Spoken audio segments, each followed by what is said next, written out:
Good day, my name is Mr. Announcer, and it is now time for the Balcony Brotherhood to read and respond to your You've got email. We're mass communicating. Dropping the guys a quick note is the best way to interact with the show, and you can do so by sending all your emails to balconybrotherhood@gmail.com. While Confucius may be misquoted here, the quote is still valuable advice.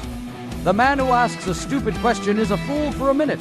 The man who does not ask a stupid question is a fool for life. Gentlemen, it is time to read your emails. And you're locked into another email episode of the Balcony Brotherhood podcast. I am your host, Mr. Tanner Blackart, and Mr. Paul Drake is in the studio. I'm currently out, so I'm hoping that Paul can hear me as we go through all of our emails today. Okay, let's talk about Number 1. To the Balcony Brothers. I just want to say I heard the podcast on movies, and what excellent choices. With that being said, I would like to follow up on some of the movies that you mentioned. One of the movies mentioned was Saving Private Ryan, and that Tom Hanks has become a huge spokesman for World War II vets and one of the finest generations that we'll ever have in this country for us. Saving Private Ryan also sets a standard for some of the new World War II movies that came out after the movie itself, like Band of Brothers, The Pacific, and even the new series, Masters of the Air. Now, when you talk about comedies, my favorite all-time movie is The Great Outdoors. And besides, you can't get any better than the late John Candy, who gave us some of the best experiences on the screen that you could ever see. Signed, Josh in Louisville, Kentucky. Josh, dude, you are spot on about all of these films.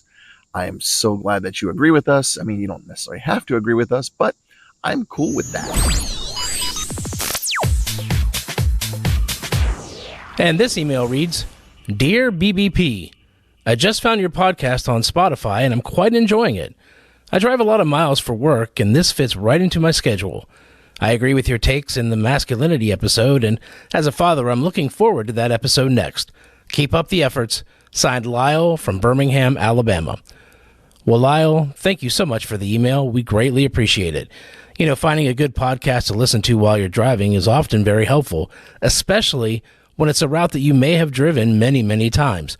We hope that you continue to follow us in our future episodes. I would like to follow up on what Mr. Drake said and say thanks as well for listening while you're on your commute. I know that's how I would always listen to radio via the internet, is because I always have a long commute. Sometimes I have to my work outside of the podcast, hour and a half drives, and I listen to talk radio via the internet. And I'm so glad that we're able to provide that entertainment for you here today. Number 3. And the next email reads, Dear Balcony Brotherhood, help a young brother out. I'm planning a third date movie night at my house, and I'm looking for an off-the-beaten-path movie recommendation. What can you suggest? Signed, Donald from Effingham, New York. Well, Donald, you say it's the third date, huh? Well, let me suggest the original Jurassic Park. The 1993 film has all that you're looking for in a date night movie. It has action and adventure that could produce a I'm scared, hold me moment that could work out well for you. But that's just one man's opinion. Mr. Blackart, what would you suggest for a third date movie night?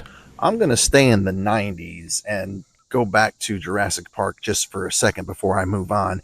I remember when Jurassic Park came out. I went to the drive-in with my first wife. I'm going to say that I didn't actually see Jurassic Park until probably, I would say, the year 2005. But that's a story for a different day. The movie that I'm going to talk about right now is Boomerang from 1992. Eddie Murphy, fantastic actor. Absolutely love most of the movies that he has done.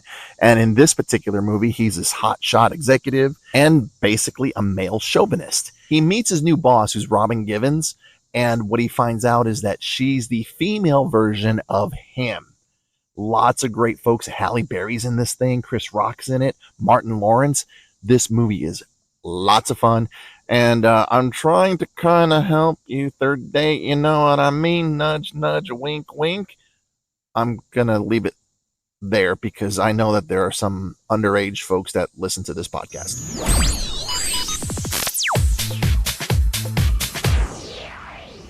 Hey, and this email reads, Hey guys, just heard the movie episode and agree with your choices. I cautiously would suggest the movie Cocktail with Paul's favorite Tom Cruise in it. It has so many man themes in it, such as bromance, finding professional success, and depression. I hope my man card does not get revoked.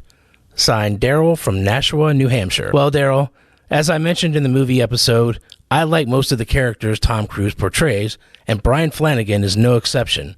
Flanagan's friend mentor Doug Coughlin really exemplifies competitive spirit and how it can lead you to a dark place before you even realize it. Above all else, it stars Gen X boy's dream girl Elizabeth Shue. Therefore, your man card is safe. Ho. Wait a second, Paul. As far as man cards go, yes, this is an automatic safe man card movie. And one of the things about Cocktail, there is, yes, Elizabeth Shue in there. But one of the things about movies in the 80s that really gets to me is the fact that their soundtracks have always been fantastic. And Cocktail has absolutely no difference in any of the other 80s movies. What are we talking about? You've got the Beach Boys doing Kokomo, the revision of the a cappella of Don't Worry, Be Happy by Bobby McFerrin. You've got Robert Palmer and the Robert Palmer Girls, Addicted to Love. I mean, this soundtrack is fantastic. And movies today just seem to not have the same sort of hard-hitting soundtracks. Maybe it's just me and people are going to say, stay off my lawn, or I'm saying stay off my lawn. I don't know. But 80s movies, fantastic soundtracks. This email says, Dear Balcony Brotherhood Podcast, I recently relocated for work. Unfortunately, I now work in the same city as my favorite football team's rival. My buddies from work are having a get-together to watch the game, and of course, I'll be in enemy territory by myself. Should I find a reason to skip the party and keep quiet in my foxhole, or do I storm the beach and risk defeat? Signed, Daniel, from a city with a recent national championship. Well, Daniel, no true fan sits in a foxhole and keeps quiet. If you're a true fan of your team, then you'll be out there cheering for them as much as you can. The best thing to do would actually be get tickets and go to the game and support your team. But if you need to go to your buddy's work party, then go to the party and represent. Be strong. And if you are a fan of the team that I think you are,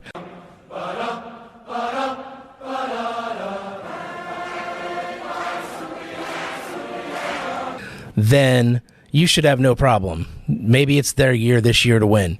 But again, any true fan is going to go ahead and represent and storm the beach and take victory. What do you think, Mr. Blackheart? What do I think? I'm going to say never be a fair weather fan. Let me tell you a little story here. Detroit, the mid-90s. We know that the Red Wings were huge in the mid-90s with their 8 Stanley Cups and the Octopi and all that fun stuff. And I was going to broadcast school in Detroit. Now, keep in mind, I am a Chicago native. I'm a Chicago fan.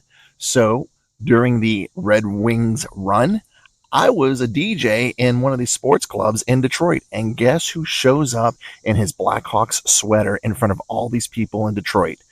That's me, yours truly. You never abandon your team, no matter how bad they are, no matter how hard the rivalry is. You always support your team. That's how I feel about that. I think that's enough said. I want to take a moment to recognize those celebrities who had a birthday this week. First off, Will Friedle, best known for his role as Eric Matthews on the television series Boy Meets World. He turned 48. Well, let me tell you something, brother. Next off, former WWF champion and apparent Trump-a-maniac Hulk Hogan. He turned 71. Fellow podcaster Joe Rogan turned 57 this week, while actor Ben Affleck turned 52. Funny man and all-around jerk Steve Martin is 79. Both Magic Johnson and Belinda Carlisle can start collecting Social Security this week as they both turn 65. And finally, Halle Berry is still looking fine as all get out at age 58. You know what, Paul? I really like that birthday segment. That we may have to incorporate that a little bit more into our email shows. Now, the last thing we're going to talk about on this particular show today, I have zero permission to do this, and I'm going to do it anyway. Coming up on Sunday, September 1st, you've got the Gen X House Party Arcade. Mix and mingle with your favorite Gen X creators as they take over the coolest Gen X arcade ever. All games are included with this price, which I believe is $60 to get in. This is the 16-bit bar plus arcade in Nashville, Tennessee. It's going to be really neat because you've got the Gen X creators, Kelly Mano, the Dadbot veteran, the real Slim Sherry, and Mr. Professor Nick. I know that you've seen these creators online in their reels. They're great folks to watch, and unfortunately, I can't go to this event, but I want to talk about the event, and all you Gen Xers, get out there if you can get to Nashville. I believe that it'll be a good time. You talk to these creators, plus you play video games, all day long. Thank you again for downloading the Balcony Brotherhood podcast. We are done for this week. Coming up, I believe we have the gaming episode, which ties in nicely with the Gen X House Party Arcade Takeover. You see what I did there? That's why I did it without getting permission.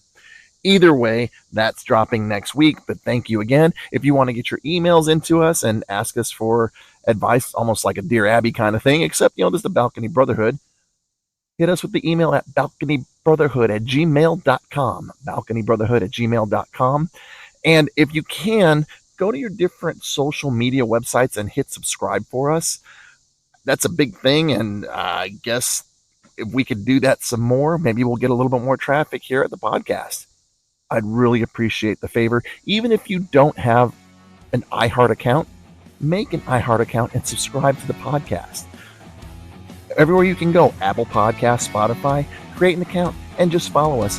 The numbers will help us and the podcast just expand out further and further. Thank you again, and we'll see you next week. Thanks for listening to this bonus mini episode of the Balcony Brotherhood podcast.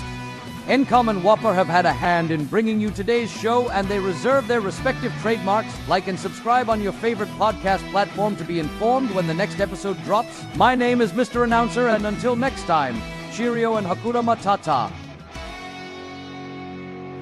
You're listening to the Balcony Brotherhood podcast, where we have fun without the man bun.